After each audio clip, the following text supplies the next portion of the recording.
TV나 우리가 매스컴을 통해서 여러분 우리가 심심찮게 소식들을 많이 전하는데 우리가 잘 아는 사람들이 스스로 목숨을 끊었다라고 하는 그런 보도들을 우리가 심심찮게 접할 때가 참 많습니다.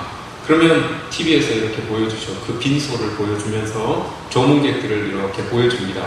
그럼 제가 제일 관심 있게 보는 것이 있어요. TV에서 이렇게 보여줄 때 조문객들이 들어가고 빈소를 보여주고 할 때 제일 관심 있게 보는 게 위패예요. 위패를 보면서 제일 뚫어지게 보는 데가 그 위패에 과연 십자가가 그려져 있는지, 그 밑에 직분이 뭐라고 쓰여져 있는지 그걸 관심 있게 봐요. 그래 보면 그리스도인임에도 불구하고 어떤 분들을 보면 십자가가 그려져 있고 밑에 직분이 그려져 있는, 지금 적혀져 있는 분들이 있어요. 그럼에도 불구하고 참 삶이 힘들어서 스스로 목숨을 끊는 그런 일들을 이렇게 보게 됩니다. 그럼 참 마음이 아프죠. 지난달 우리 16일에도 우리가 잘 알고 있는 국회의원이 스스로 목숨을 끊으셨죠. 그분도 여러분 서울에 있는 어느 교회의 집사님이셨어요. 근데 그 집사님이 다니고 계신 그 교회의 목사님을 제가 이제 공부하다가 이렇게 알게 된 목사님이신데, 그분이 있어서도 이제 진례를 하셨어요. 그리고 나서 참 마음이 많이 힘드셨다 그러시더라고요. 그러면서 페이스북에다가 자기 심정을 이렇게 적어놨어요. 참 한 성도의 죽음 앞에 참 마음이 많이 좀 불편하다라고 이렇게 적어놨는데, 그 다음날 답글이 이렇게 달렸다고 합니다. 답글이 이렇게 달렸는데 어떤 답글이 달렸는가 하면 회개해라, 이런 답글이 딱 달려 있었대요. 그러니까 그 답글을 보고 이 목사님께서 화가 나야 되는데 화가 나지 않고 참 죄책감이 많이 들더라. 한 교회의 담임 목사로서 성도들의 생명 앞에서 이렇게 붙잡지 못하고 떠나보내는 그런 이 담임 목사의 입장이 참 이 죄책감이 많이 들더라라고 이렇게 이 글을 이렇게 올리신 것을 봤습니다. 저도 여러분 많은 교인들을 상담을 합니다.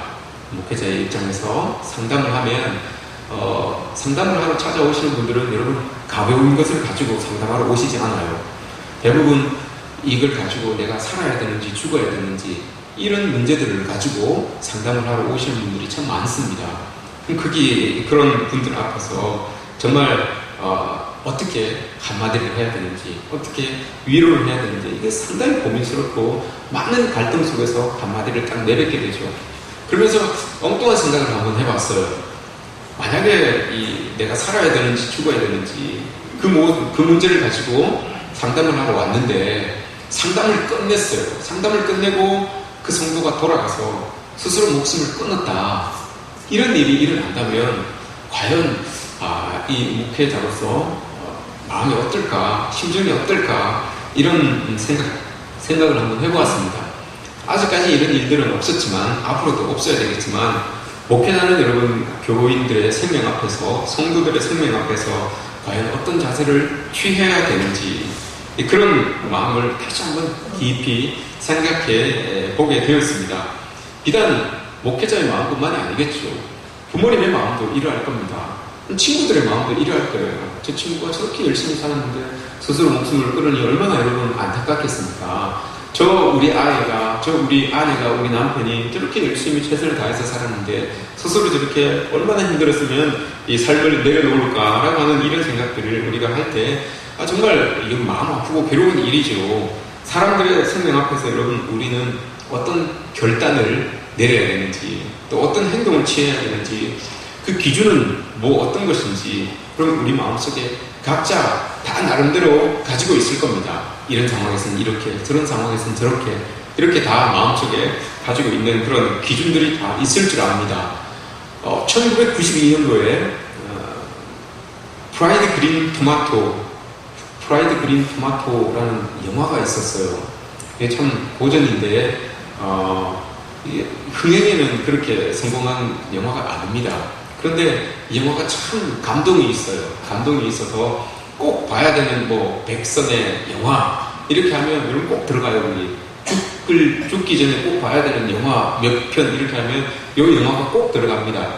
1992년도에 제가 이제 고등학교 졸업할 때입니다. 고등학교 2학년 때, 그때 한참 제가 누구를 좋아했었는데 그분이 같이 보자 그래서 본 영화입니다. 예, 그분이 보자고 해서 본 영화인데 이게 여성들에 대한 이야기예요. 여성들에 대한 이야기. 어떤 이야기인가 하면 80세 된 할머니라고 해야 되나요? 80세 된 여인이 양로원을 이제 들어갑니다. 양로원에 들어가셨는데 양로원에 들어가셔서 이제 곧또래의 여성분들을 다 만나는 거예요. 여성분들을 만나서 내가 옛날에 이랬다, 옛날엔 이렇게 살았다, 나는 옛날에 이랬다 막 이렇게 이야기를 합니다.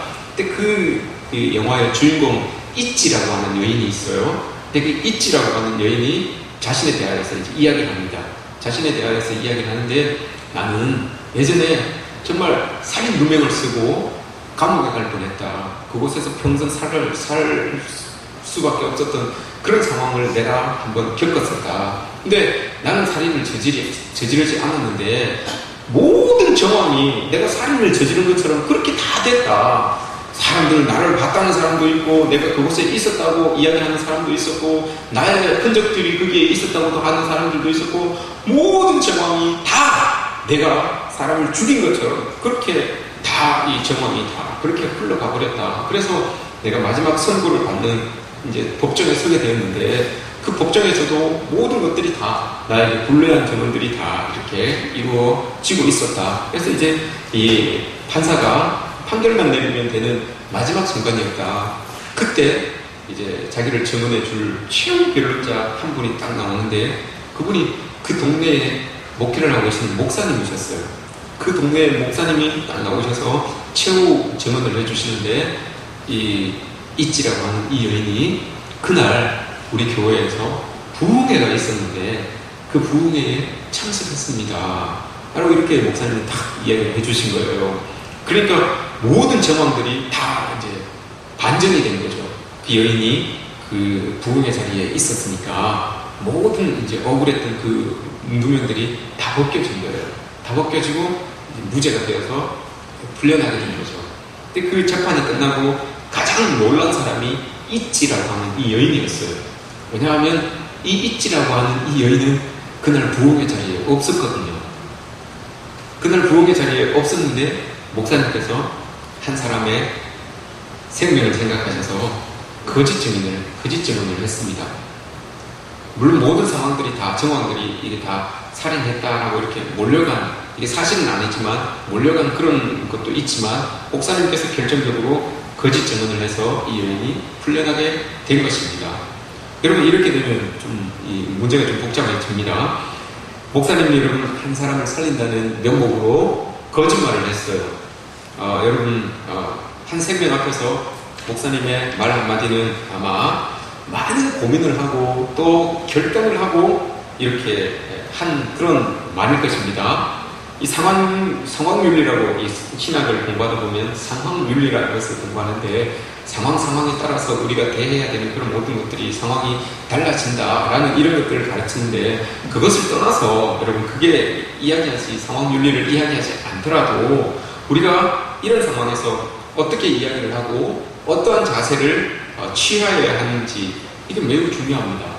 그래서 이렇게 이야기하는 사람들도 있죠. 그래도 그렇죠. 목사님이 어떻게 거짓말을 합니까? 목사님이 거짓말을 하시면 안 되죠. 이렇게 하는 분들도 있고요. 한 사람 살리기 위해서 그게 그 여인이 정말 죽인 것도 아닌데 상황을 헤쳐나가기 위해서 그 정도 목사님이 이렇게 하시는 것도 괜찮습니다. 라고 이렇게 이야기를 하는 분들도 계십니다. 여러분 어떻게 생각하십니까? 여러분들이 이런 상황 속에 있는데 제가 그렇게 이야기를 했어요. 그럼 여러분들은 어떻게 마음속에 어떤 판단을 가지고 어떤 생각을 가지겠습니까?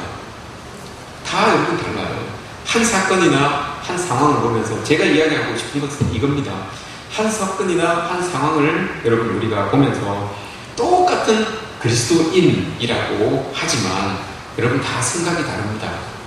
다 보는 관점이 다르고 다 달라요. 왜 저렇게 했을까? 왜 저렇게 결정을 하지? 왜 저런 생각을 할까? 이렇게 여러분 다 다릅니다. 우리가 다 하나님의 자녀입니다. 우리가 다 한 그리스도, 예수 그리스도를 믿고 따르는 그런 제자입니다. 그럼에도 불구하고 여러분 우리는 다 같은 생각을 가지고 있지 않습니다.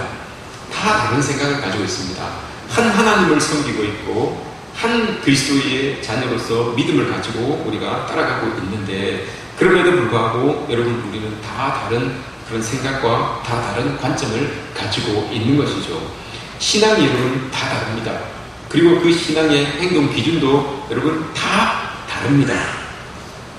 신앙이라고 하는 것은 취미생활이 아니죠. 신앙이라고 하는 것은 여러분 여가 활동도 아닙니다. 더 나아가서 신앙이라고 하는 것은 요일제로 변하는 것도 아니에요. 주일은 거룩해야 되고 평일날은 좀 덜 거룩해도 되고, 이게 아니에요. 여러분. 신앙이라고 하는 것은 우리가 어떤 상황, 어떤 형편에 처해질지라도 우리가 어떤 결정을 내리느냐에 있어서 그것이 기준이 되는 거예요. 삶의 패턴이 되는 거예요. 그러니까 어떤 상황이 처해져도 내 신앙에 비추어서 나는 이렇게 선택하고 나는 이렇게 결정한다 라는 거, 여기에 패턴이 이 신앙이라는 겁니다. 그렇기 때문에 우리의 신앙 생활의 행동의 기준, 그 말의 기준을 갖기에 가장 소중한 것이 신앙일 터인데, 그럼에도 불구하고 상황마다 다 달라요. 우리의 신앙은 교인들마다 다 다릅니다. 처해지는 것이 다 달라요. 이게 여러분 어디에서 문제가 일어나는 것이겠습니까? 왜 이런 문제들이 일어나는 것이겠습니까? 한 하나님께서는 똑같은 말씀을 하셨고 한 그리스도께서는 똑같은 모습을 우리에게 보여주셨는데, 똑같은 하나님, 똑같은 예수 그리스도를 따르고 있는 우리인데 어떤 상황이나 어떤 처지에 따라서 우리의 판단이나 우리의 결정은 다 다르다. 여러분 왜 이런 일들이 일어나겠습니까? 교회 용어 중에 신앙 인플레이션이라고 하는 단어가 있어요. 신앙 인플레이션. 인플레이션이라는 단어는 원래 경제 용어죠. 경제 용어입니다. 쉽게 예를 들어서 돈의 값어치는 떨어지는데 물가는 올라가는 거. 이게 인플레이션이에요. 교회 용어 중에서도 신앙 인플레이션이라는 말이 있어요. 이건 어떤 말씀인가 하면 하나님께서 우리에게 말씀을 주셨는데 그 하나님의 말씀을 해석하는 과정 속에서 인간의 많은 모습들이 첨가된다는 거예요. 하나님께서는 딱 이 말씀을 딱 주셨는데 그 해석하는 과정 속에서, 삶에 적용하는 과정 속에서 인간의 모습들이, 인간의 생각들이, 내가 가지고 있는 그 모습들이 많이 이곳에 첨가되어서 원래 하나님의 그 주셨던 본질, 원래 하나님께서 하셨던 그 말씀의 그 뜻, 이게 왜곡되는 거예요. 이게 변질되는 거예요. 이걸 가지고 신앙의 인플레이션이다 이렇게 이야기합니다.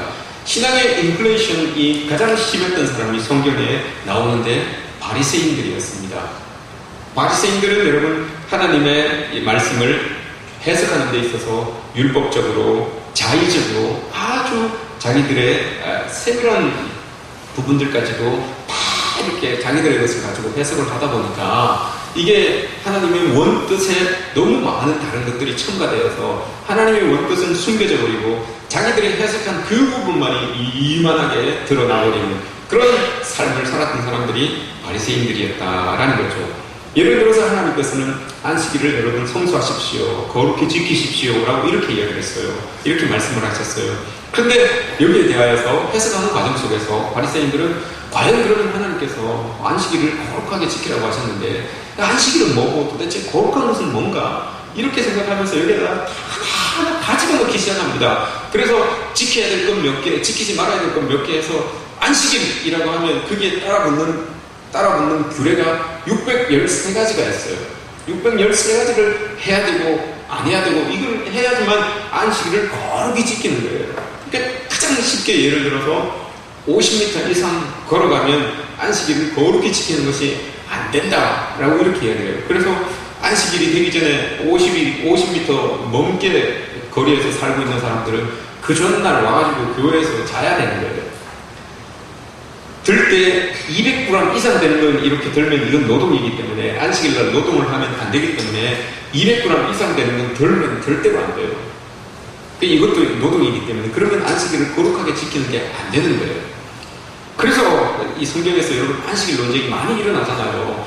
예수님께서는 안식일 날 죽어가는 사람을 고쳐야 되는데 바리새인들은 고치면 안 된다고 해요. 안식일을 거룩하게 지켜야 되니까 왜 노동을 합니까? 라고 이렇게 이야기하면서 그걸 못하게 하잖아요.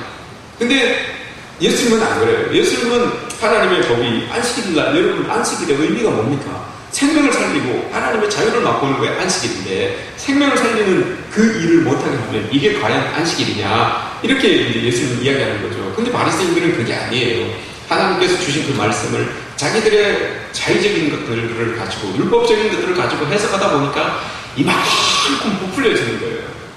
이만큼 부풀려지니까 여기 이게 이제 잣대가 되는 거죠. 부풀려진 그것이 잣대가 되어서 사람들에게 이제 들이대는 거예요. 여기에 맞아야지만 올바른 사람들이 되는 거죠. 이게 안 맞으면 다 정죄의 대상이 되는 겁니다. 그래서 이 신앙의 인플레이션이 여러분 좋지 않은 겁니다. 무엇보다도 이 신앙의 인플레이션이 좋지 않은 이유는 하나님의 말씀, 이 말씀의 그런 완전성을 부인하기 때문에 그렇습니다. 하나님은 이렇게 딱 말씀을 하셨는데 이게 우리가 좀 더 이렇게 뭘 이렇게 좀 첨가하면 우리가 좀 더 이렇게 하면 하나님의 말씀이 더 완전해지지 않을까, 더 하나님의 말씀을 더 권고하게 하는 것 아닐까 이렇게 생각을 하고 뭔가를 자꾸 더하고 더 첨가하고 하니까 이 하나님의 말씀의 완전함이 이렇게 자꾸 깨지게 되는 겁니다. 예수님은 2000년 전에 말씀을 하셨고 우리는 21세기를 살아가는데 예수님께서 21세기를 살아가는 우리의 환경과 우리의 처지와는 너무 동떨어진 말씀을 하신 것 아닌가. 그래서 그 말씀들을 우리 이 땅을 살아가고 있는 이 세대를 살아가고 있는 우리의 심정에 자꾸 맞춰서 그렇게 해석을 해보려고 합니다. 원래는 여러분 하나님께서 우리에게 술 취하지 말라, 이는 방탕한 것이다 라고 이렇게 이야기를 했어요. 근데 이 말씀이 여러분 신앙 인플레이션 때문에 많은 젊은 집사님들에게 이게 족쇄가 됐어요.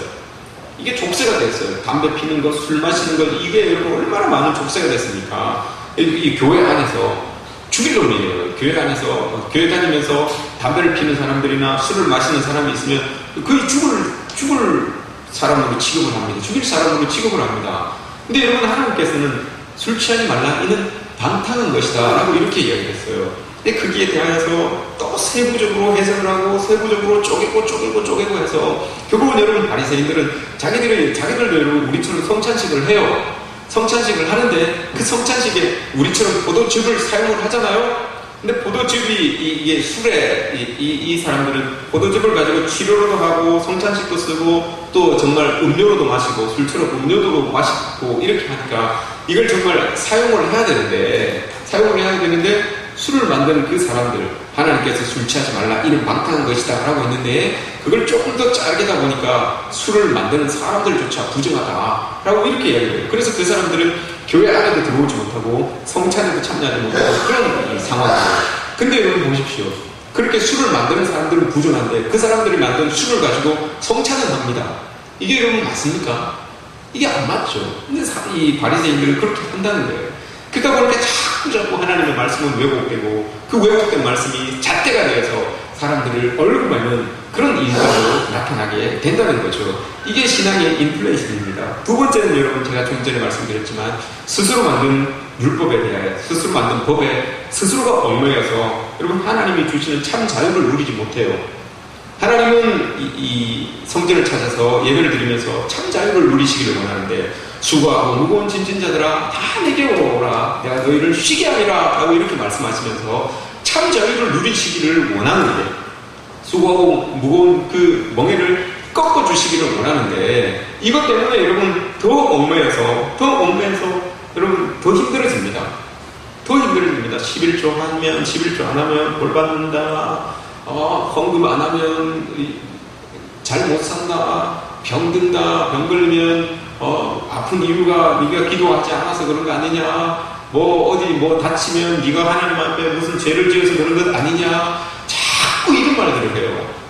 자꾸 이런 말들을 하니까 여러분 교회에 들어오면 여러분 우리가 예배를 드리고 이제 우리의 삶의 자리로 나아갈 때는 더 기뻐해야 되고 더 즐거워해야 되고 하나님 주시는 그 평안함이 우리의 마음속에, 그 자유함이 우리의 마음속에 다 있어야 되는데 이런 소리를 자꾸 들으니까 여러분 수고하고 무거운 짐을 하나 더 지고 나가는 것 같아요. 세상 속으로.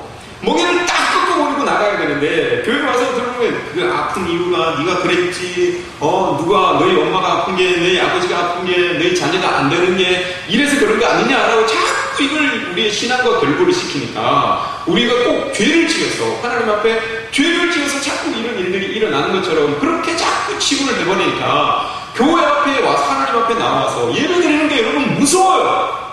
하나님이 여러분 그렇게 옹졸한 분이 아니에요, 여러분. 하나님이 그렇게 여러분 우리의 마음처럼 여러분 이리 조망만한 그런 심정을 가지고 계신 분이 아니에요. 세상 모든 것을 다 가지고 계신 분이, 우리가 여러분 헌금 좀 안 하면 또 뭐 어떻습니까? 그것 때문에 하나님이 여러분 더 먹고 뭐 더 입고 그러십니까? 그것도 아니잖아요. 근데 다 인간적인 눈으로 보니까 자꾸 그런 거예요. 자꾸 이런 모습들이 우리에게 족쇄로 다가와서, 자꾸 짐으로 다가와서 교회 생활이 즐거워야 되는데, 기뻐야 되는데, 자유함이 있어야 되는데, 교회를 나갈 때마다 짐을 하나씩 얹고 나가니까, 더 쥐고 나가니까, 그리고 교회 생활이 기쁠 리가 없습니다. 여러분 어떻게 기쁘겠습니까? 여러분 한번 생각해 보십시오. 돈의 가치는 없는데 물가는 자꾸 올라가요. 그럼 여러분 좋겠습니까? 삶이 여러분 윤택해지겠습니까? 안 그래요, 여러분. 열심히 일해가지고 100만 원을 벌었는데, 100만 원을 벌어서 딱 가지고 왔는데 수박 한 덩어리에 10만 원이에요. 그럼 여러분 그 수박을 사 먹겠습니까? 못 사 먹겠습니까? 열심히 일해가지고 여러분 잘 벌어왔는데 애들 과자값이 한 번에 10,000원씩이 20,000원씩이에요. 아이스크림 하나 사 먹는데 10,000원씩이야. 그럼 여러분 드시겠습니까? 못 사 드시겠습니까? 이런 거랑 마찬가지예요, 여러분. 교회, 여러분 우리 신앙의 인플레이션이 높아지면 이런 거예요, 여러분. 교회가 사회적인 영향력은 없는데 사회적으로 끼치는 영향력은 자꾸 떨어지는데 교회 안에서만 여러분 빡빡한 거예요. 교회 안에서만 자꾸 잘해야 된다고, 자꾸 잘해야 된다고 이 자꾸 잣대를 들이대니까 숨을 못 쉬는 거예요. 질식하는 거예요. 젊은 분들이 와서 여러분 질식하는 거예요. 아우 답답하다, 꽉 막혔다, 이런 반응이 나오는 거예요.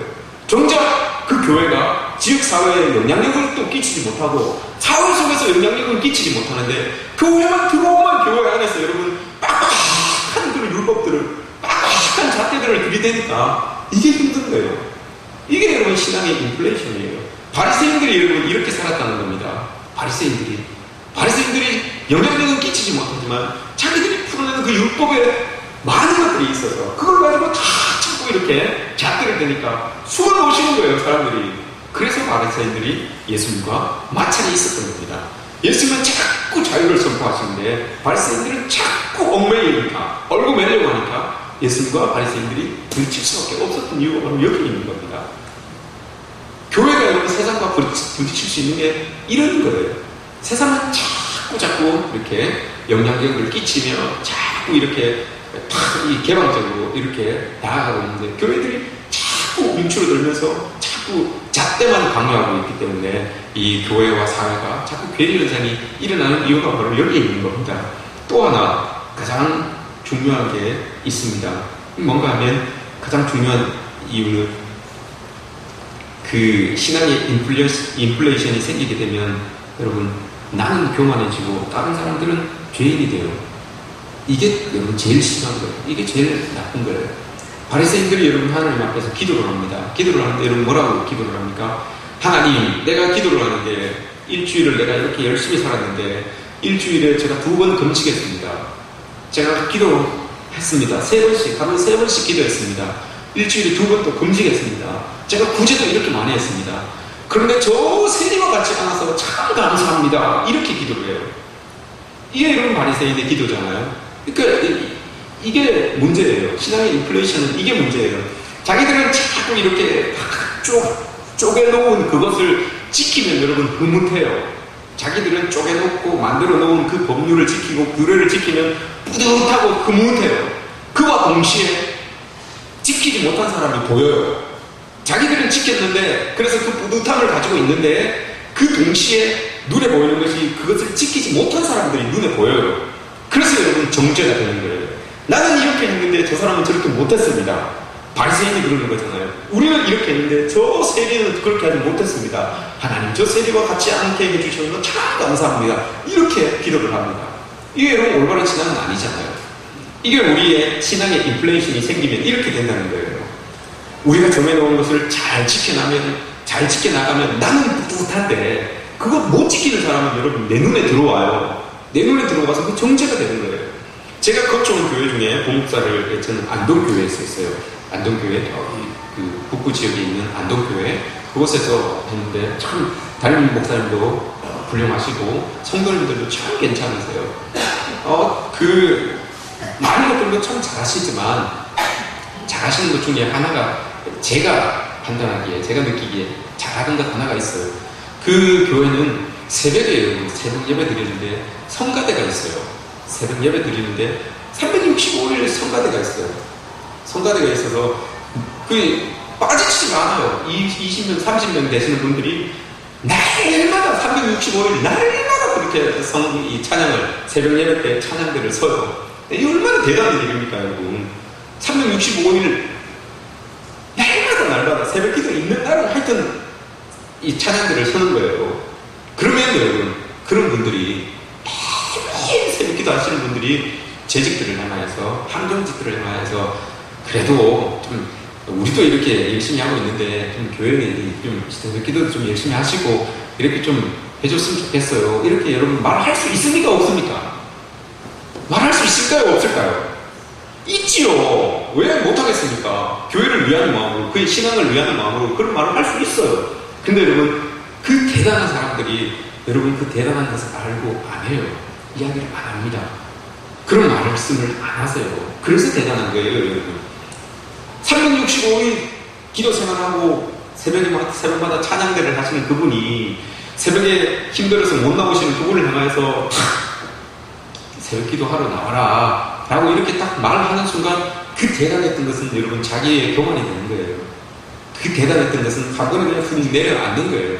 그리고 다른 사람에게 이야기하는 그것은 정죄가 되는 것밖에 안 돼요. 근데 그 교회 분들은 그런 말을 안 하시더라고요. 365일이 지나고 2년이 지나도 그런 말씀을 안 하세요. 여러분. 스스로 보고 깨닫고 참여하게끔 만드시는 분들이 그 교회 분들이었어요. 여러분 이게 정말 대단한 것 아닙니까? 삶의 이 교회 안에서 작은 디테일하는 것까지 다 만들어 놓고 여러분 딱 이렇게 지켜나가는 거 참 뿌듯하죠. 그럼 여러분 뿌듯하면 거기에서 딱 멈춰야 되는 거예요. 뿌듯하면 여러분 내가 느끼는 그 뿌듯함에서 여러분 딱 멈춰야 되는 거예요. 그게 여러분 하지 않는 남들이 보이기 시작하면, 그렇게 못하는 남들이 보이기 시작하면 그게 정죄가 되는 거예요. 보이는 거에서도 여러분 그치면 돼요. 근데 그게 말로 나오게 되면 그게 이제 정죄가 되는 거죠. 그러면 나는 하나님 앞에 교만해지는 것이고 다른 사람은 정죄가 되는 것이고, 이렇게 되니까 내가 했던 모든 그 섬세하게 지켜갔던 모든 그 뿌듯함들이 아무것도 아닌 게 되는 거예요. 이렇게 우리가 신앙생활을 할 수 있는 겁니다. 그래서 사람들은 그렇게 말하죠. 신앙생활 하는 데 있어서 우리 교회뿐만이 아니라 많은 지금 교회가 여러분 이 신앙의 인플레이션 때문에 많이 힘들어해요. 어떤 교회는 방언을 해야 된다. 어떤 교회는 뭐 은사가 있어야 된다. 치유의 은사가 있어야 된다. 목사가 말이야, 담임 목사가 말이야, 기도를 하면 벌떡벌떡 일어나고 이 아픈 사람들이 빨리 낫고 막 망해가는 이 사업이 확 타오르고 이래야 되는데 뭐 연발이 없네 어쩌네 되겠습니까? 여러분 이러면 어떻게 합니까? 제가 엘리야도 아니고 여러분 어떡합니까? 제가 엘리야도 아니고 여러분 어떡합니까? 제가 모세입니까? 아론입니까? 어떡합니까 여러분? 안 되는 걸 뭐 어떡합니까 제가? 마음 같아서는 정말 제가 가서 잡으로 일이라도 해드리고 싶어요. 잘 된다면 제가 대신 아파서 나을 수 있다면 여러분 아파주고 싶어요. 대신 아파주고 싶어요. 그런 마음이에요. 안 되는 걸 뭐 어떡합니까? 제가 하나님께서 요것을 요대로 사용하시려고 이렇게 만드셨는데 제가 뭐 어떡하겠습니까? 근데 뭐 우리 목사님은 신유의 은사가 없네, 기도하는데 우리 가정이 빵빵 로또도 안 되네, 뭐 이런 말씀하시면 힘듭니다, 여러분. 그런 말씀하시면 힘듭니다. 우리 교회가 그런 게 아니고요. 어떤 교회들이 이런 교회가 있어요, 여러분. 그래야지 목사님의 권위가 있어야 된다. 성도들은 이렇게 헌신해야 되고 저렇게 봉사해야 되고 헌금을 이렇게 해야 되고 자꾸 여러분 교회 안에 그런 얽매이기 쉬운 것들을 여러분 자꾸 만들어 놓으니까 여러분 교인들이 숨을 못 쉬는 거예요. 그러면서 한다는 말이, 그렇게 되면 우리가 이 삶 속에 돌아가서 우리의 삶조차도 교회의 모습으로 바뀌어야 되는 것이다. 교회의 언어로 바뀌어야 되고 교회의 용어로 바뀌어야 된다는 이렇게 이야기를 해요. 그러면서 정말 여러분 그렇게 살아가요. 사람들이 세상에서 살아가면서, 그리스도인들이 세상에서 살아가면서 좋은 일들이 일어나고 하면 뭐라고 여러분 쉽게 이야기합니까? 뭐라고 쉽게 이야기해요? 하나님의 은혜죠. 이렇게 이야기를 합니다. 하나님께서 도와주셔서 참 이렇게 잘 됐습니다. 이렇게 이야기해요. 어려운 일이 생기면 여러분 뭐라고 그러십니까? 어려운 일이 여러분들에게 탁 생겼어요. 세상 속에서. 뭔가가 여러분 일이 막 뒤틀리기 시작해요. 그럼 뭐라고 그럽니까? 사탄의 시험이다. 주께서 또 시험을 주시네. 이렇게 이야기해요. 뭔가 일이 막 꼬이고 뒤틀리게 하면, 시험, 여러분 그게 시험 아니에요. 내가 뒤틀렸기 때문에 일이 뒤틀리는 거지. 나 자신이 뒤틀렸기 때문에 일이 뒤틀리는 것이고 관계가 뒤틀리는 거예요. 시험이 아니고요. 나를 보게 돼요. 나를. 그리고 뭐 어려운 부탁을 이렇게 하면 여러분 못 들어줄 것 같아요. 그럼 뭐라고 이야기하십니까, 여러분들은? 기도 한번 해보지요. 기도 한번 해봅시다. 기도하고 결정을 내릴게요. 이렇게 이야기해요. 맞아요, 여러분. 우리가 삶 속에서 세상을 살아가면서 우리의 삶이 기독교 용어로, 교회 용어로 이렇게 바뀌어지는 거, 교회 언어로 바뀌어지는 거, 이것도 참 좋아요. 이것도 참 좋은데, 여러분 우리가 생각해야 될 게 있습니다. 우리의 일상이 신앙의 용어로 바뀌어진다고 해서, 우리의 일상 속에서 신앙의 용어들이 많이 늘어난다고 해서 그게 여러분 우리 그리스도인이 되는 길은 아닙니다. 우리의 신앙 속에서 신앙의 용어들이 아무리 많이 늘어나도 그 늘어나는 그것 때문에 우리가 그리스도인이 되는 건 아니에요. 그것으로 인해서 여러분 우리가 구원받는 것은 아닙니다. 우리의 삶에서 늘어나야 되는 것은 신앙의 언어, 교회의 용어가 아니라 여러분 하나님의 언어예요. 하나님의 언어. 하나님의 언어는 하나님의 마음이라고도 이야기하죠. 하나님의 마음은, 하나님의 언어는 여러분 어떻게 됩니까? 하나님의 언어는 말이 아니고 행동입니다. 하나님의 언어는 말이 아니고 행동이에요. 길이 참으시고, 오래 참으시고, 용서하시고, 품으시고, 사랑하시고, 여러분 생각해 보십시오. 하나님은 우리를 사랑하신다라고 하시면서 말에 그치지 아니하시고 그 사랑을 예수 그리스도를 이 땅에 보내주심으로 여러분 행동으로 보여주셨어요. 이게 여러분 하나님의 언어예요. 하나님의 언어는 행동입니다. 오래 참아주셨어요. 오래 참아주시지 않으셨으면 여러분 제가 어떻게 이 자리에 있어서 하나님의 말씀을 선포할 수 있는 그런 백성이 될 수가 있었겠습니까? 용서해 주셨어요. 하나님 용서해 주지 않으셨으면 여러분 우리가 어떻게 하나님의 이름을 부르면서 하나님의 자녀로 살아갈 수가 있겠습니까? 하나님이 인내하시면서 여러분 우리를 포용하여 주셨어요. 그 포용과 그 인내하심이 없었다면 여러분 우리가 어찌 예수 그리스도의 이름을 부르면서 하나님께 예배하는 자리에서 이렇게 있을 수가 있었겠습니까? 여러분 하나님의 언어, 우리의 삶 가운데 신학적인 용어, 신앙의 용어들, 교회 언어들이 늘어나는 것이 아니라 하나님의 언어가 늘어나야 되는 겁니다. 이건 여러분 하나님의 언어는 행동이에요. 길이 참으시고 오래 인내하시고 품으시고 포용하시고 사랑하시고 기다리시는 그게 여러분 우리의 모습 속에서 나타나야 되는 거죠.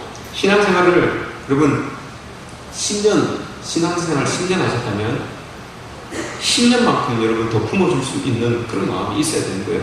신앙생활을 20년 하셨으면 여러분 20년만큼 더 용서하고 더 관용할 수 있어야 되는 그런 우리의 모습입니다. 신앙생활이 여러분 30년 되셨으면 30년만큼 여러분 더 품어낼 수 있고 감싸줄 수 있는 그런 우리의 모습들이 우리의 삶 가운데서 나타나야 되는 겁니다. 이게 여러분 신앙의 인플레이션이 아니라 우리가 정말 그리스도인으로서 이 땅을 살아가는 사람들의 모습이 바로 이런 모습이 되어야 되는 겁니다. 신앙의 용어들이 우리의 삶을 가득 채우는 것보다 여러분 한마디 하나님의 언어, 하나님의 언어의 그 행위, 이게 여러분 우리의 삶 가운데서 나타나는 게 더 큰 영향력을 드러낼 수 있다는 것을 여러분 우리가 기억했으면 좋겠습니다. 만난 사람들 중에 여러분 이런 말씀을 하시는 분들이 있어요. 목사님도 아침마다 큐티를 이렇게 해서 이 성도들에게 이렇게 보내주시면 참 좋겠습니다 라고 하는 그런 분들이 각폭 계세요. 그럼 제가 그분들에게 그렇게 말씀드리죠. 저는 안 합니다. 이렇게 말씀드려요.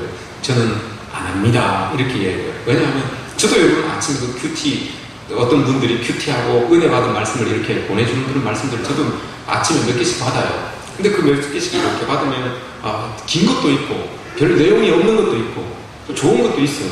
근데 별 내용도 없는데 긴 건 여러분 제가 좀 읽기도 싫고요. 그래요. 근데 좋은 것들은 정말 좋은 감동들이 있는 것도 있어요. 왜냐하면 그 감동들이 되는 것은 분명히 제가 그 사람을 알기 때문에 그런 거예요.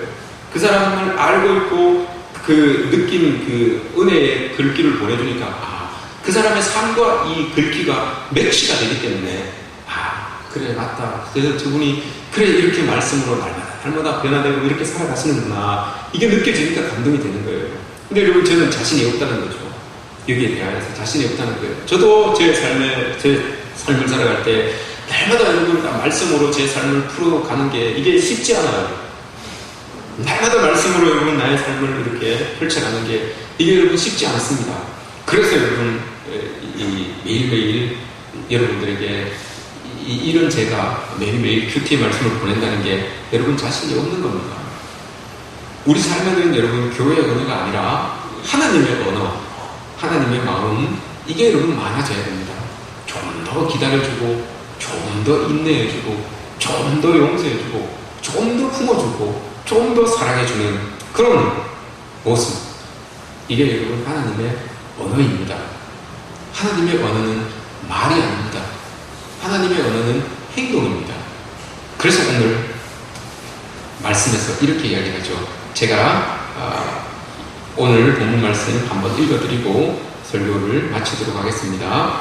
21절부터 제가 읽어드리겠습니다. 나더러 주여 주여 하는 자마다 다 천국에 들어갈 것이 아니요 다만 하늘에 계신 내 아버지의 뜻대로 행하는 자라야 들어가리라. 그날에 많은 사람이 나더러 이르되 주여 주여 우리가 주의 이름으로 선지자 노릇하며 주의 이름으로 귀신을 쫓아내며 주의 이름으로 많은 권능을 행하지 아니하였나이까 하리니 그때 내가 그들에게 밝히 말하되 내가 너희를 도무지 알지 못하니 불법을 행하는 자들아 내게서 떠나가라 하리라. 기도하겠습니다. 하나님, 우리가 신앙생활을 할 때 입으로만 하는 교회 언어만 늘어가는 것이 아니라 몸으로 표현하는 하나님의 언어가 늘어갈 수 있도록 인도하여 주시옵소서. 사랑할 수 있는 능력을 허락하여 주시고 용서할 수 있는 용기를 더해 주시고 희생하고 더 오래 참을 수 있는 여유를 우리들에게 부어 주시옵소서. 사랑을 판단치 말게 하시고 사랑함으로 하나님의 뜻을 이루는 성령의 사람들이 다 되게 하여 주시옵소서. 예수님의 이름으로 기도드리옵나이다. 아멘.